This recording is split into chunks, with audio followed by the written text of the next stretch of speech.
football at times, and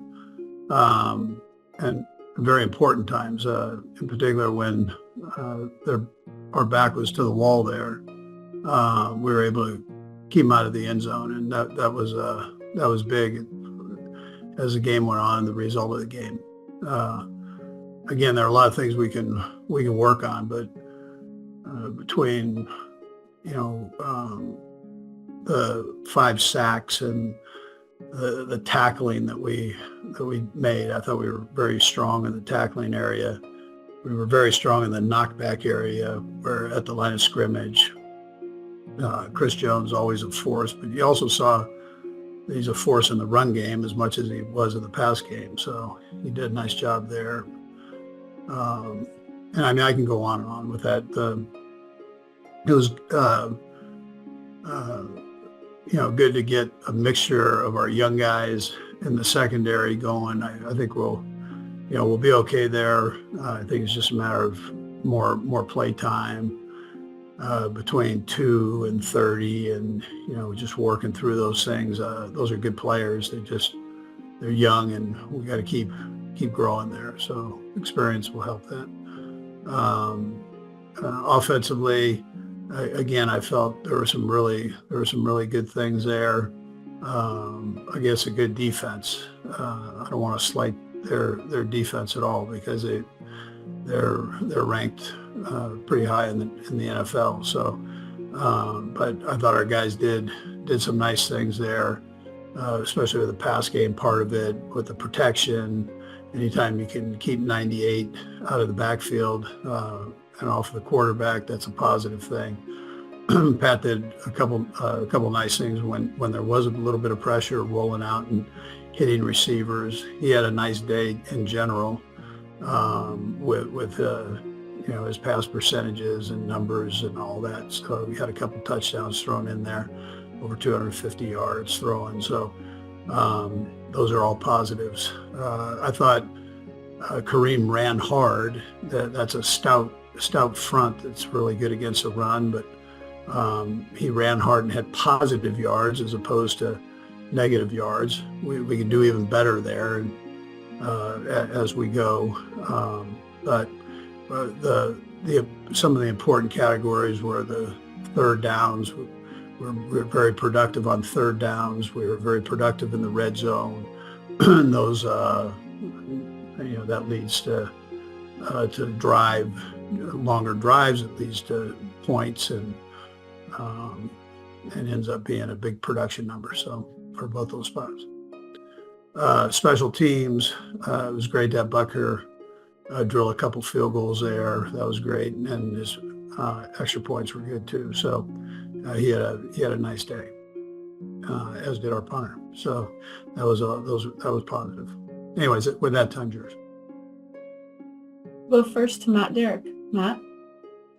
Hey, Coach, mentioning Kareem, he was one of your captains yesterday, and only being 4th game back. What was that kind of as a meaning and a message that you feel like that sends, and how well has he just really fit in and gained the respect of this group? Yeah, he was in that class with Patrick, and it's almost like he kind of never left. I mean, that's how I think the guys that have been here see that, and then the guys that haven't been here have always heard about Kareem and the guys talking about him. So I think that's, he has that veteran leadership ability, runs tough, and so he's been welcomed back as if he hadn't left, and that's why we felt comfortable doing that. He's been averaging north of 20 touches a game since he got here. And some of his average yards per carry has gone down each game. Broken tackles has gone down. Is that a workload that you're comfortable with going forward and sustainable for him? Yeah, well, listen, he didn't have training camp, so I look at it like it's the 3rd day of training camp. He'll start picking it up as we go here now. So he's had good work, and I think he'll be even more productive going forward. We'll go next to Pete Sweeney. Pete? Coach, I was wondering, how impressive is it to you that Hopkins was able to learn enough to be on the field for the 23 snaps? And within those snaps, as you watched them back, what were some of the takeaways that you saw from the initial look? Yeah, Pete, I thought he looked good out there and did a nice job. He did a nice job in the run game, did a nice job in the pass game, had the big third down catch and right off the bench and did well with that. So, he's a good football player, and being able to fit in more will even be better, I think, as we go forward here.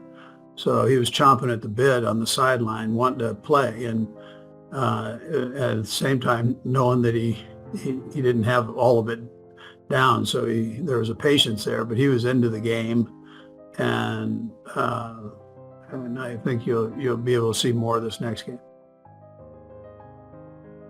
We'll go next to Nick Jacobs. Nick? And Kelce, I'll have a follow-up, please. Andy, the long drive drills you guys do in training camp, how do you feel like they've helped this team be able to sustain and continue to have some of these long drives and be effective and punch those in?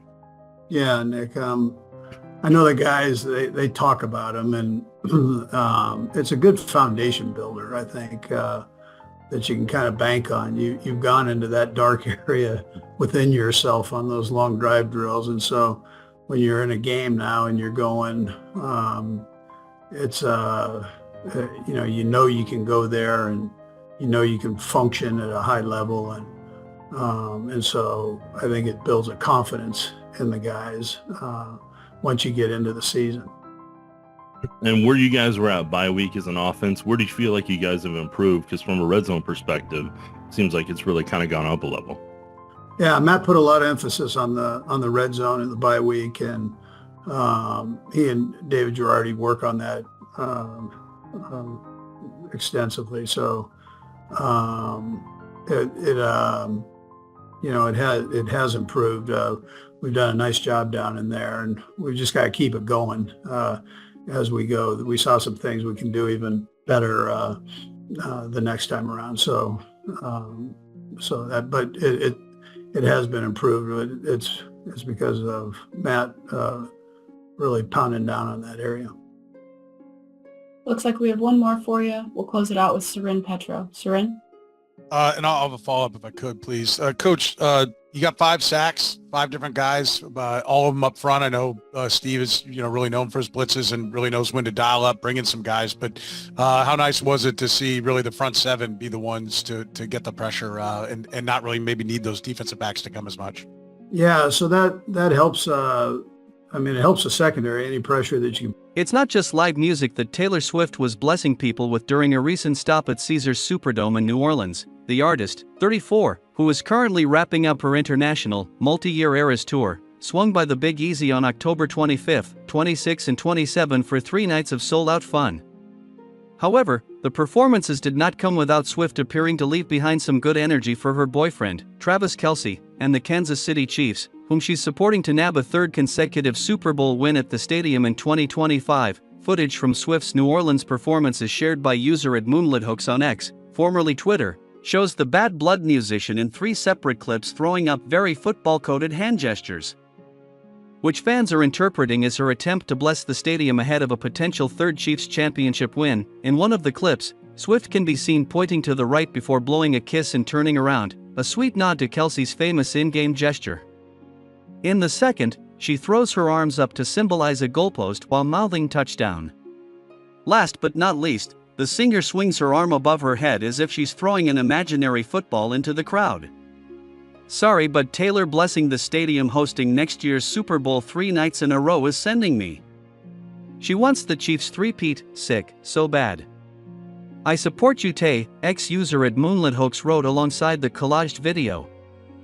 The Chiefs bested the San Francisco 49ers 25-22 during the 2024 Super Bowl, and in 2023, they defeated the Philadelphia Eagles with a final score of 38-35. Swift's blessings came on the same night Kelce scored his first touchdown of the season against the Las Vegas Raiders in a 27-20 game that came after he claimed he was having a slower start this season.